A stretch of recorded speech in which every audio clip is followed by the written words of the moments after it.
और पूरी पृथ्वी पर एक बार फिर से सतयुग जैसा माहौल होगा। अब सतयुग में क्या होता था, सब संतुष्ट होते थे, ना कोई बड़ी बड़ी कोठियां बनाते थे, झोपड़ियां डालकर टाइम पास करते थे, सुंदर फल आहार अच्छा आहार करते थे, अच्छा विचार रखते थे, सभी भक्ति किया करते थे। जब तक हम भक्ति पर दृढ़ होकर नहीं लगेंगे हमारे विकार समाप्त नहीं होते।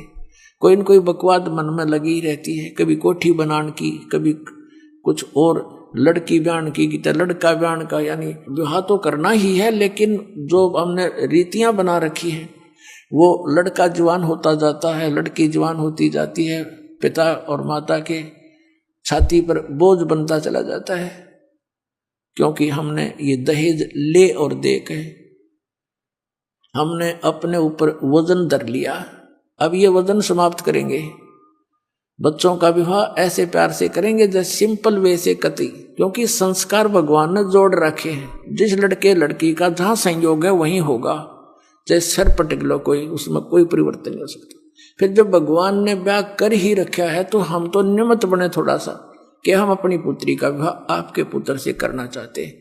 खाना खिलाओ थोड़ा सिंपल सा, और बच्ची को पढ़ाई कर दो, ड्रामाबाजी फलान दकड़। और जब भगवान ने उसकी किस्मत में लिख दिया और फिर इधर से नाम प्राप्त हो गया, तो भगवान नई किस्मत लिखेगा अपनी बेटी की। एक दहेज से कितने दिन सुखी हो सकता है, और कितने दिन अपने पुत्री को आप सुखी कर सकते हो। वो लेने वाला कितने दिन उससे अपना निर्वाह कर सकता है, फिर भी अपने हाथों से निर्वाह करेगा और भगवान पर विश्वास करेगा तो जीवन सफर उसका अच्छी तरह पूरा होगा। तो हम पहले से ही मालिक से डर कर चलेंगे। अगर हम किसी का धन लेते हैं तो हमारे ऊपर कर्जा बन गया, दान लेते हैं, दहेज लेते हैं, और फिर यही लेन देन के चक्कर में फिर हम उनके पशु बनकर आएंगे। आज हम दामाद बनकर ले रहे हैं, अगले जन्म में पशु बैल बनकर देंगे, गधे बनकर देंगे उनके। बता क्यों शर्म दर्द करे। तो बिना ज्ञान के कहते जैसे किरका जहर का रंग होरी हो, कहो कौन तिस खावे राम रंग होरी हो। जब आपको ज्ञान होगा कि तो विष है, इस विष को कैसे खाएं।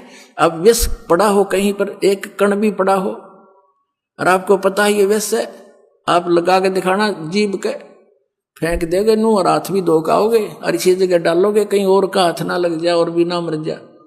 तो ये विष खा रहे हैं हम, और यही भटक रहे हैं, मर रहे हैं, गधे कुत्ते बनकर सड़ रहे हैं एक दूसरे के। फिर लठ खा रहे हैं, कोई गधा बनकर खा रहा है, कोई बैल बनकर खा रहा है, कोई खच्चर बनकर लठ खा रहा है। तो ये ऐसा जुल्म, हमें ज्ञान नहीं मिला, हमें भगवान नहीं मिला, इस कारण से हम यहाँ इस काल के डकली चोचलों में उलझ के अपना जीवन नष्ट कर जाते थे।